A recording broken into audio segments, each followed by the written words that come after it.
50대 중반 남성입니다. 용융 소금을 물에 타서 마시고 약 2년 정도 되고 지금도 월 1kg을 먹습니다. 1kg이면요. 하루에 30g 정도 먹는다는 얘기거든요. 여러분 상상이 되십니까? 이분은 엄청난 효과를 봤다. 이런 얘기를 하고 있는 겁니다. 자, 좋은 점 이렇게 적어놨거든요. 만성 전립선 염증 치료되었습니다. 이렇게 적고 있습니다. 왜 그럴까요? 전립선 염증약 먹을 때는 호전되다가 약 안 먹으면 2, 3일 뒤 재발, 통증에 미칩니다. 통증이 굉장히 심하다라는 건데요. 이 염증을 느껴보신 분들은 아마 아실 거라고 생각을 합니다. 요게 보시면 요 위에 빨간 부위가 뭐냐면은 방광입니다. 방광. 뭐라고요? 방광. 네. 소변을 모아두는 곳. 거기 요 아래쪽에 있는 요게 전립선, 요도를 둘러싸고 있고 방광에 달라붙어 있는 요 부분. 요게 이제 정상적일 때 이런 형태. 그리고 요거는 비대된 전립선 조금 커졌죠. 비대되어져서 방광도 누르고 그다음에 여기 보면 빨간 색깔이 요도가 큰 게 하나 지나가는데 여기 지금 없어져 버렸죠. 얘 때문에 비대가 되어지면 여기에 길이 막혀갖고 오줌이 잘 나가지 못한다. 이게 전립선이다. 그리고 요 전립선에 염증이 발생한다. 여기에 염증은 왜 발생하게 될까요? 라는 겁니다. 그래서 제가 좀 더 찾아봤는데요. 전립선 질환의 증상이라고 해가지고 전립선 비대증일 경우에는 증상으로 빈뇨, 자주 오줌 누러 간다 이 얘기죠. 잔뇨감, 세뇨, 소변줄기가 가늘어진다. 그래서 약물을 쓰거나 전립선 절제를 하거나 비대증의 경우에는 이런 치료를 한다 이 말이죠. 그 다음에 전립선에 염증이 생기면 골반통, 자, 요 위에 그림을 한번 보시면 요 둘러싸고 있는 이 전립선이라고 하는 이 부분이 염증이 생겼다. 불긋불긋하게. 자, 염증이 생겼다. 농이 생길 수도 있는 거죠.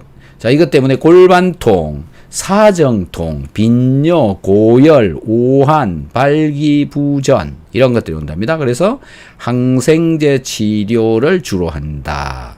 그러니까 항생제, 염증을 가라앉히고 나의 정상적인 세포가 제대로 활동을 하지 못하도록 억눌른다. 이런 개념의 약물이라고 보시면 되죠. 염증을 줄여주려고. 여기 보면은 이제 위키피디아라고 하는 곳에서 제가 한번 찾아봤어요. 전립선에 이 염증이 생겼을 때 원인이 도대체 뭐냐라는 건데요. 원인, 세균이 중심이 되어져 있습니다. 세균 때문에 그렇다, 임질 때문에 그럴 수도 있다.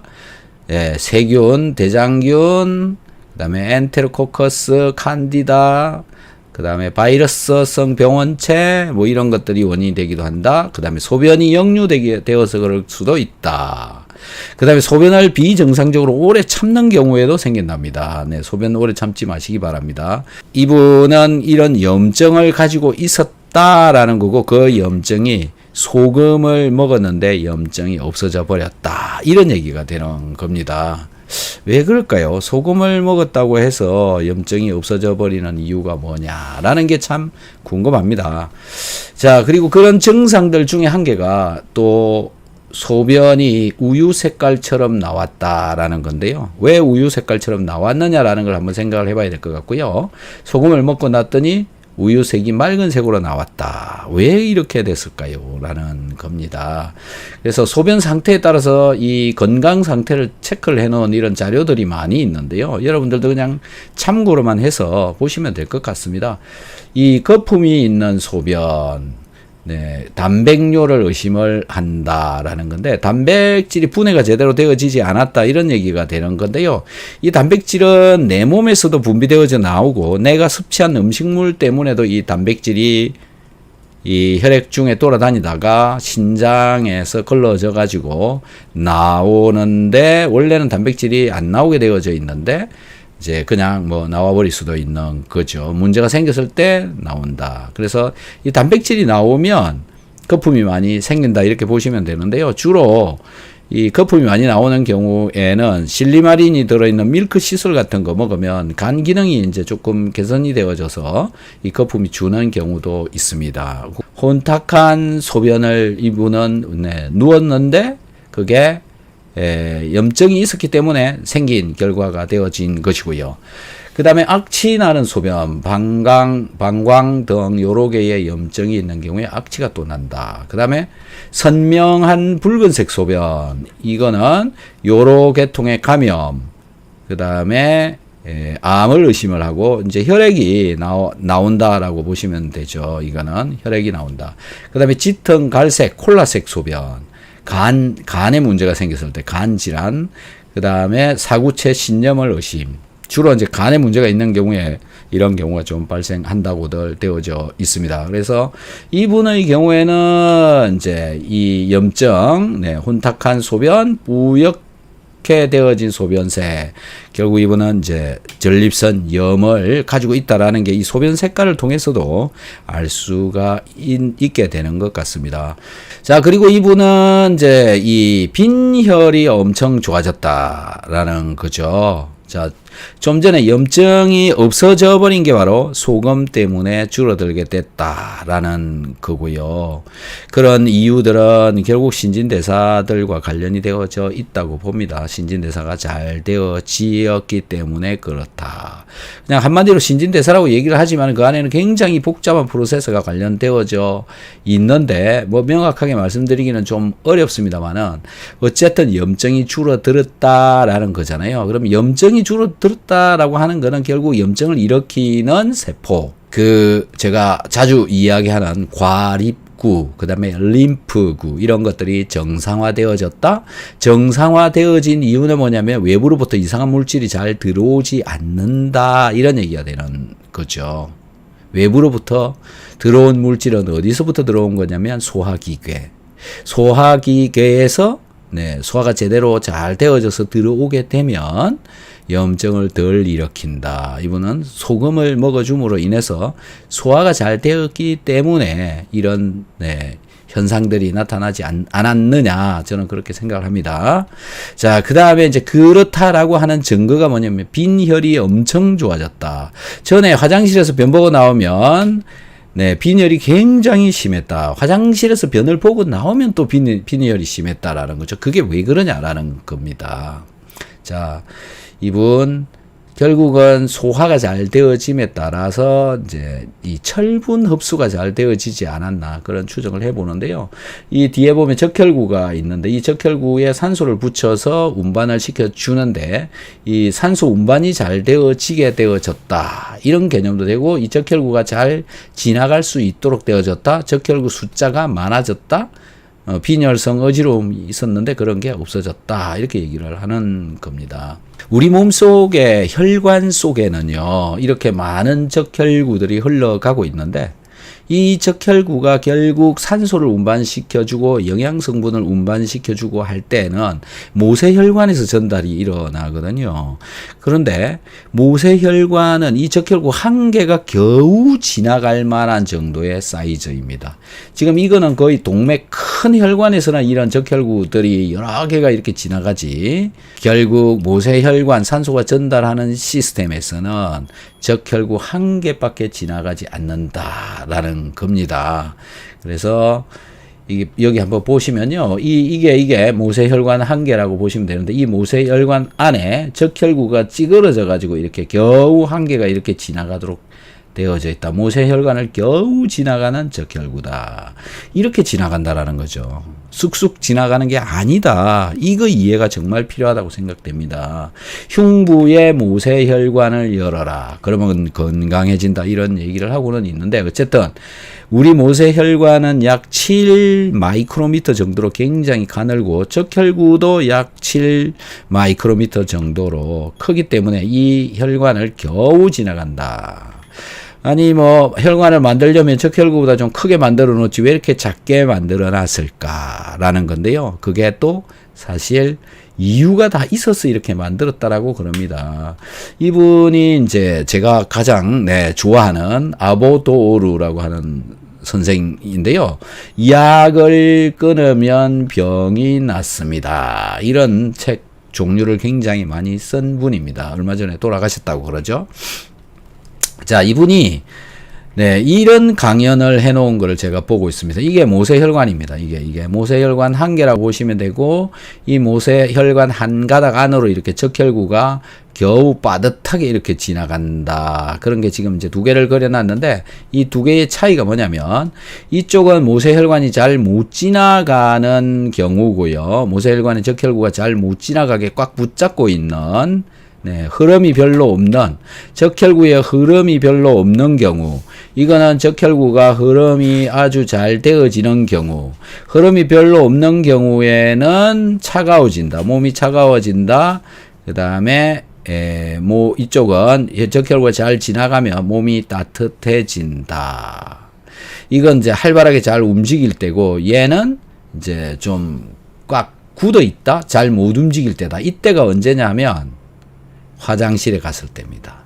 화장실에서 변을 잘 못 누게 되면 이 혈액이 잘 못 지나가 가지고 에너지를 열심히 만들고는 있는데 혈액이 잘 못 지나가고 있는 상태.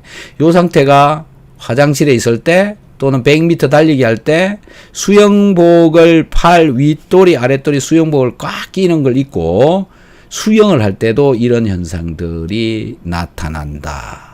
라는 겁니다.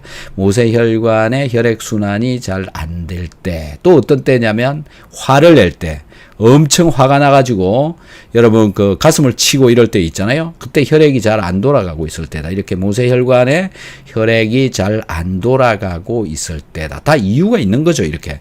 그래서 우리 몸은 적혈구를 잘 흘려보내는 때도 있지만 잘 안 흘려보내는 이런 때도 있다. 이런 순간들을 만들기 위해서 이 적혈구는 결국 이 혈관의 한계가 겨우 지나갈 정도밖에 사이즈가 되어지지 않는다. 이런 얘기를 이 옆에 이 교수님이 하고 있는 겁니다. 그래서 화장실에 이분이 갔다가 나오면 네, 혈액이 순환이 안 되고 있는 상황에 힘을 꽉 주고 있는 그런 상황인데다가 이제 일을 보고 걸어 나오면 다리 근육을 걸을 때 다리 근육을 쓰죠. 그러면 혈액이 또 산소를 소모를 해버리고요. 그 다음에 앉아 있다가 일어서는 것 때문에 기립성 빈혈 이런 것까지도 와서 하늘이 노랗다고 비가 오는 듯한 그런 이 빈혈을 겪었다라는 거죠. 화장실에 이렇게 한참 앉아 있다가 나오면 결국 이 모세혈관 혈액순환이 안 되어져서 빈혈이 더 심하게 되어졌다라는 겁니다. 그런데 소금을 먹었더니 소화가 잘 되었기 때문에 빈혈이 많이 개선이 되어졌다라는 거죠.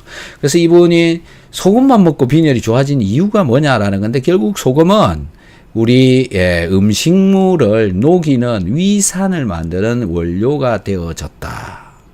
자, 빈혈이라고 하는 것은 적혈구를 만드는 철분이 부족했다라는 건데요. 철분을 우리가 음식을 통해서 흡수를 해가는데요. 철분을 어떻게 흡수를 할 수 있을까요? 라는 겁니다. 철분은 우리 위장 속에 있는 위산에 의해서 녹아야 됩니다. 음식물 속에 들어있는 그 음식물도 녹아야 되고 그 음식물 속에 들어있는 철분도 녹아 나와야 됩니다. 그리고 녹은 상태로 되어져야 되는데 그 녹이는 역할을 하는 것이 바로 위산이다. 그 위산이 충분하게 있어야 음식을 녹일 수가 있고 철분도 녹여낼 수가 있고 철분이 녹아져 나오니까 빈혈을 극복을 할 수가 있는 것이었다라는 거죠. 그래서 결국 소금 먹고 위산이 만들어져서 철분 흡수가 잘 되어졌다라는 건데요. 자, 그래서 결국은 음식은 녹아야 되고 녹아야 철분, 음식 속에 들어있는 철분이 이온화된다. 이온화가 되어져야 자, 여기가 우리 장벽입니다. 소장벽이라고 보시면 되는데 여기에서 흡수가 되어진다. 철분이 흡수가 되어진다. 이 철분이 다른 분자하고 막 붙어 있게 되면 잘 흡수가 되어지지 않는다. 즉, 이 녹이는데 위산을 만드는 재료로 소금이 이용이 되어졌던 것이다. 이렇게 이제 설명을 드릴 수가 있고요. 그 다음에 이제 이분은 손발이 저렸다, 수족 냉증이 없어졌다. 이렇게 얘기를 하고 있는데요. 제가 모 대학병원 홈페이지에 들어가서 손발이 저린 이유 원인에 대해서 한번 찾아봤습니다. 이렇게 적어놨습니다. 이거 유명한 대학병원이에요. 손발저림 원인. 손발저림의 기본은 신경에 이상이 있기 때문에 생긴다. 이렇게 적고 있습니다. 그 신경의 이상은 왜 생겼을까요? 여러 가지가 원인이 될 수 있는데 신경이 눌리는 압박신경증, 압박신경증 때문에 그렇다. 전립선이 눌려가지고 그랬다. 뭐 이렇게 볼 수도 있죠. 그 다음에 손발이 저린 이유가 당뇨 때문에 갑상선 기능 저하증 때문에 만성 신부전으로 인해서 생기는 경우로 볼 수가 있다. 그래서 여러 가지 검사가 필요하고 혈액순환 개선제를 먹어서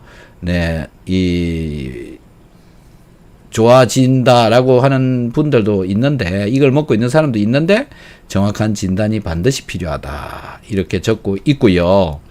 자, 여기서 이분은 소금만 먹었는데 해결이 되어버렸다. 이런 얘기는 지금 이 신경과 관련되어져 있는 부분에 전기가 잘 통하지 않아서 그렇지 않나 뭐 이런 상상을 저는 해봅니다만은 어쨌든 소금을 먹어서 이 저림이 줄어든다라는 것은 소금을 먹음을 통해서 당뇨도 도움을 받을 수가 있고 갑상선 기능 저하증도 도움을 받을 수 있고 만성 신부전도 도움을 받을 수 있다라고 저는 생각을 합니다. 그래서 한번 보자고요. 이게 이 소금을 먹었는데 왜 그런 현상들이 나타나느냐라는 겁니다. 자, 이 소금이 우리가 물 속에 들어가게 되면 녹습니다. 가루가 물 속에 들어가면 녹는다. 우리 몸 속에서도 이런 형태로 녹아 있겠죠. 소금 안에는 하나는 플러스 차지를 띠고 하나는 마이너스를 띱니다. 나트륨은 플러스, 초록 색깔인 염소는 마이너스 전하를 띈다. 마이너스.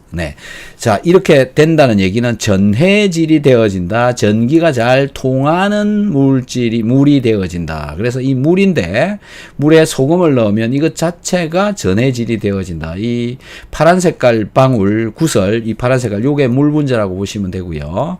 그 다음에 이 플러스로 되어져 있는 게 나트륨 이온, 그 다음에 붉은색으로 되어져 있는 게 마이너스 이온, 염소 이온. 그래서 나트륨과 염소가 같이 이렇게 녹아 들어가 있는 상태로 되어진다. 하지만 비전해질의 경우에는 이 전하를 띠지 않습니다. 전기를 띠지 않는다라는 건데요. 예를 들어서 이런 겁니다. 한번 봐보시면 이 왼쪽 편은 전해질이고요. 오른쪽 편은 비전해질, 즉 플러스 마이너스 이런 게 나타나지 않는다라는 거죠. 자, 이것 차이 때문에 이런 현상이 나타납니다. 한쪽은 전기가 통합니다. 이쪽이 이제 KCl, 이게 이제 염화 칼륨 용액인데 염화 나트륨을 해도 똑같습니다. 한쪽은 플러스, 한쪽은 마이너스, 이렇게 해서 전자나 원소의 이동으로 인해서 전기가 불이 이렇게 들어온다라는 거고요. 불 들어온다. 그런데 비전해질 에탄올 같은 거, 수료 이런 것들은 하전되어지지 않는다. 전기를 띠지 않기 때문에 전기가 통하지 않는다. 그래서 불이 들어오지 않는다. 우리 몸속에서도 이런 현상이 나타난다라는 겁니다. 그래서 전해질이 몸속에 충분하게 있으면 전기가 잘 통하지만 전해질이 충분하지 않으면 전기가 통하지 않는다라는 거죠. 자, 이렇습니다. 그래서 전기가 잘 통하는 것 때문에 이런 많은 이온 음료를 출시를 하고 사람들한테 이걸 먹어라라고 하고 있고, 이걸 먹음으로 인해서 조금씩 도움을 받는 분들도 굉장히 많습니다. 그래서 여기 한번 읽어볼게요. 대표적인 전해질로는 칼슘, 마그네슘, 나트륨, 칼륨 이런 건데 우리가 가장 많이 섭취를 하고 있는 것이 바로 이 소금 속에 들어있는 나트륨입니다. 나트륨은 뭐 10g, 뭐 20g 이런 단위로 먹고 있는 거잖아요. 우리 지금 이분은 하루에 30g을 먹었다는 얘기고요. 여러분들은 지금 얼마 드시고 계시냐 하면 우리나라 평균 하루에 5g에서 한 7, 8g 정도 먹고 있습니다. 5g, 적게 먹는 사람은 하루에 5g, 좀 먹는 사람은 8g. 그래서 대부분의 사람들은 지금 소금을 적게 먹고 있다. 이렇게 보시는 게 맞다라는 겁니다. 자, 이 전해질이라고 하는 것들은 어떤 기능을 하느냐? 근육의 수축 활동에 꼭 필요한 물질이다. 어떻습니까? 근육 움직이는데 쓰인다. 근육이 움직이는데 쓰인다. 운동하려면 전해질이 충분하게 있어야 됩니다. 부족하면 근육의 경련이 일어나기 쉽다. 뭐 경련이나 저림이나 다 뭐 유사한 형태로 보시면 돼요. 진하는 거 이런 것도 다 마찬가지입니다. 전해질 부족으로 나타나는 증상으로는 현기증이 나타난다. 어지러움이 나타난다. 아까 저분도 뭐 이런 현상도 같이 동반되어졌을 수도 있습니다. 불규칙한 심박, 이게 부정맥, 심장 부정맥 이런 거라고도 보시면 되겠죠. 그래서 어떤 분은 소금을 잘 챙겨 먹었더니 부정맥이 좋아졌다. 이런 분들도 있습니다. 그 다음에 구토, 호흡 곤란을 꼽을 수도 있다. 엄청나죠. 자, 우리 몸속에서 전해질이 하는 역할들이요. 한번 봅시다. 나트륨은 우리가 먹는 소금인 염화나트륨의 구성 성분이다. 그래서 NaCl 이렇게 만들어져 있고 이게 전해질이죠. 우리 몸의 수분과 전해질을 균형 있게 유지를 해준다. 나트륨이요. 그러니까 무슨 얘기냐면 몸에 수분이 부족하신 분들, 특히 쇼그렌 증후군, 눈이 마른다, 이런 분들, 땀이 안 난다, 이런 분들 전부 소금 부족이라고 보시면 될 것 같습니다. 수분이 부족하니까 소금이 부족하니까 몸에 수분이 딸리는 거죠. 수분이 자꾸 빠져나가 버린다. 그래서 소변을 자주 보러 가시는 분들 소금을 좀 잘 드셔보시는 것도 괜찮습니다. 그 다음에 혈액의 pH를 알칼리성으로 유지시켜준다. pH 7.4 정도로. 그러니까 염분이 충분하게 들어가면 pH를 잘 조절을 해준다. pH는 뭐 0.1만 변해도 내 몸에 이상이 옵니다. 굉장히 민감하게 영향을 끼치는 것이 pH고요. 우리 몸속에서 pH는 이산화탄소가 pH를 유지를 시켜줍니다. 이산화탄소는 무엇으로 만들어지느냐면 우리가 섭취한 영양소들, 포도당 이런 걸로 이산화탄소가 만들어지고 이산화탄소가 혈액 속에 돌아다니면서 이 pH를 정상적으로 맞추어주는 역할을 한다. 그래서 포도당류, 즉 칼로리가 되는 것을 충분하게 먹어주면 줄수록 pH 조절은 훨씬 잘 되어진다. 라고 보시면 될 것 같습니다. 몸에 에너지가 많아야 된다. 이런 얘기가 되는 거죠. 자, 그 다음에 중요한 이야기입니다. 뇌와 신경의 정보를 전달한다. 뇌신경 정보 전달. 뇌신경 세포에 전기가 전달되어져야 시그널링이 되어진다. 전기가 통하도록 해주는 것이 바로 염화나트륨이다. 엄청나게 중요한 거죠. 그래서 소금이 부족하면 정말 뇌에도 치명적인 영향을 끼치기 때문에 많은 문제가 발생합니다. 잘 챙겨 드시기를 바라고요. 근육이 움직이는데도 소금이 필요하다. 나트륨은 우리가 섭취하는 음식을 소화시키는 소화액의 재료입니다. 어떻습니까, 여러분? 열심히 드셔야 된다. 자, 이것 때문에 이분은 소금을 잘 먹었더니 소화가 잘 되고, 소화가 잘 되니까는 철분이 흡수가 잘 되고, 빈혈이 괜찮아지고, 그 다음에 혈액순환이 잘 되고, 산소 운반이 잘 되고, 그 다음에 소화가 잘 되니까 위장, 소장 이런 것들이 좋아지기 때문에 염증을 일으킬 수 있는 물질이 혈액으로 덜 흡수되어졌다. 이런 것들이 종합적으로 작용을 해서 전립선 염증도 좋아지게 되어지지 않았느냐 이렇게 생각을 합니다. 다음은 이제 수족냉증이 없어졌다라고 말씀을 하고 있단 말이죠. 수족냉증의 원인이 무엇인지 제가 한번 찾아봤습니다. 이것도 아주 전문적인 사이트에서 나오는 겁니다. 비정상적인 혈액순환에 의해 만들어지는 수족냉증. 원인이 뭐냐? 신경장애, 말초혈관 수축, 그 다음에 신경장애죠. 선천적인 원인 유전, 불규칙한 생활습관, 스트레스, 운동 부족, 외부의 차가운 기운, 추위, 찬 음식, 그 다음에 내부 면역 저하, 면역 교란, 자율신경장애, 그 다음에 외부 독소 유입, 약제 부작용, 환경 호르몬. 자, 이렇게 적고 있습니다. 이것 때문에 혈액 순환이 안 되어서 수족냉증이 일어난다. 근데요, 근본적인 문제가 빠져 있습니다. 여기에 이런 문제에 차가워진다라고, 이런 문제로 인해서 몸이 차가워진다라고 말은 하고 있는데요. 결국 내 몸에서 그러면 근본적으로 열을 만들어내지 못하면 이거 다 무슨 소용이 있습니까? 그런데 이분은요, 근본적으로 저는 열을 제대로 만들어내지 못했다고 생각합니다. 열이 근본적으로 나오지 않았다. 그럼 지금 하고 있는 이 이야기가 주된 원인이 아니고 부수적인 원인이다. 근본적으로 정말 제대로 만들어져 나오는 게 더 중요하다라는 건데요. 우리 몸에 열이 잘 만들어지면은 좀 전에 말했던 저런 원인이 무슨 소용이 있습니까? 몸이 잘 만들어져 나오면 되는 건데. 근데 정상적으로 열이 만들어져 나오느냐? 이 부분을 먼저 체크해야 되는 거 아닌가요? 네. 온열. 무엇으로 에너지가 만들어지느냐라는 겁니다. 난 저분이 소금 부족으로 인해서 소화가 안 되고 소화가 안 된 것 때문에 영양소가 잘 흡수가 되어지지 않고 기타 등등 여러 가지 문제로 몸에서 에너지를 제대로 만들어내지 못했다고 생각합니다. 저분은 결국 마른 몸일 수도 있고 저혈압일 가능성이 많았습니다. 자, 그래서 한번 보자고요. 일반적으로 우리는 이 세포로 물질들이 수송되어져 옵니다. 포도당이 이 속으로 들어와야 되죠. 소화가 잘 되어져야 이 포도당이 이쪽으로 잘 오는 거죠. 그 다음에 지방이나 단백질 이런 것들 분해되어져서 소화가 잘 되어져야 이쪽에 와가지고 써먹을 수 있는 거죠. 이 세포 속에서, 이 세포의 이 미토콘드리아 속에서 열을 만들어낸단 말이죠. 자, 그래서 밥을 먹게 되면 밥이 포도당으로 바뀌고 그게 이렇게 세포 속으로 들어오게 됩니다. 인슐린의 도움을 받아서.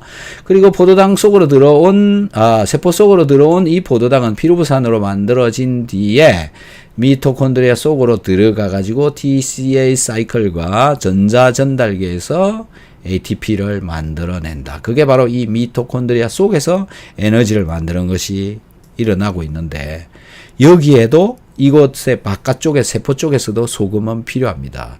소금이 없으면 이런 반응들이 잘 안 온다라는 거죠. 자, 밥을 먹게 되면 밥이 포도당으로 분해되고 포도당은 산소하고 만나서 결국 이산화탄소와 에너지를 만드는데 이 반응 자체가 잘 안 가고 있었다. 그러니까 약하게 만들어지고 있었다.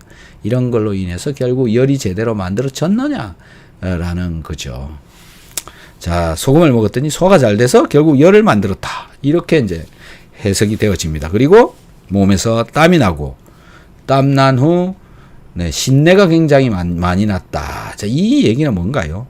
몸의 외부로 지방이 빠져나오고요. 땀 속에 지방이 빠져나오는 거죠. 그 지방으로 인해서 냄새가 많이 났다. 결국 이것도 분해되어지지 않은 이상한 물질들이 몸속에 엄청나게 돌아다니고 있었고 땀이 흐를 때 그게 같이 나왔다. 냄새가 많이 났다. 그런데 소화가 잘 되어지니 그런 물질들이 이제 몸속에서 잘 소모가 일어났다. 잘 없어졌다. 그리고 없어져서 폐를 통해서 바깥으로 이제 나가게 되어지는 거였죠. 폐를 통해서 나가야 되는데 땀으로 막 삐져나왔기 때문에 냄새가 많이 나지 않았느냐 이렇게 생각이 되어집니다. 그리고 추위를 덜 타더라 이렇게 적어놓고 있습니다. 소화를 잘 시키는 것은 모든 건강의 기본이라고 생각합니다. 결국 이분도 소화가 잘 안 됐던 이유가 소금이 부족해서 위산이 덜 만들어져서 이런 일들이 벌어졌다. 결국 소금 부족이 원인이 되어진 것이다.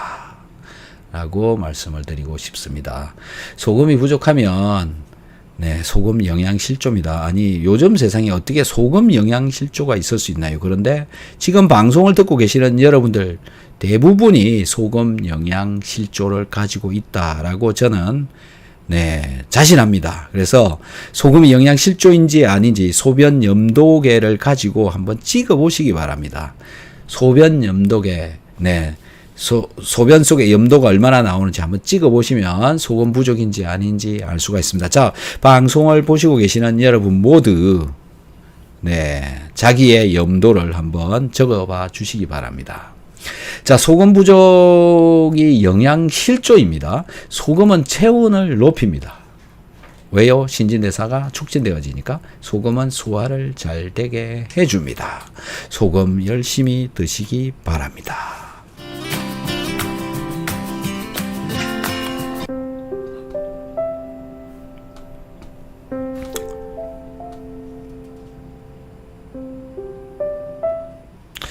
자, 그리고 이분은 또 이렇게 적고 있어요. 요 정도라고 적어 놓고 그 아래쪽에다가요.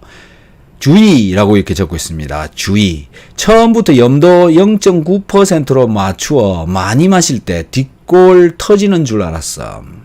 이게 뭔 얘기냐면요. 소금 많이 먹으면 네, 뒷골이 터진다. 네, 혈압이 올라간다. 그래서 소금 많이 먹으면 혈압 올라가는 거 맞습니다. 그래서 정말 조심해서 드셔야 돼요. 네, 소금 알아서들 드시는데 제 방송은 참고로만 하시고요. 여러분들이 알아서 드셔야 됩니다. 네, 무슨 일 생겨도 전 몰라요. 네, 알아서 드셔야 됩니다. 그리고 소금은 반찬 속에 들어있고 반찬으로 드시는 겁니다. 반찬으로 드셔야 됩니다. 네. 먹는 건 여러분이에요. 제가 먹이는 게 아닙니다. 네. 자, 보시죠. 다시 한번 말씀드릴게요. 소금 처음부터 염도 0.9%로 맞추어 많이 마실 때 뒷골 터지는 줄 알았어. 그 다음에 이러다 머리 박살 안 나나 공포감을 느꼈습니다. 조심하십시오. 소금 함부로 먹으면 큰일 납니다. 그래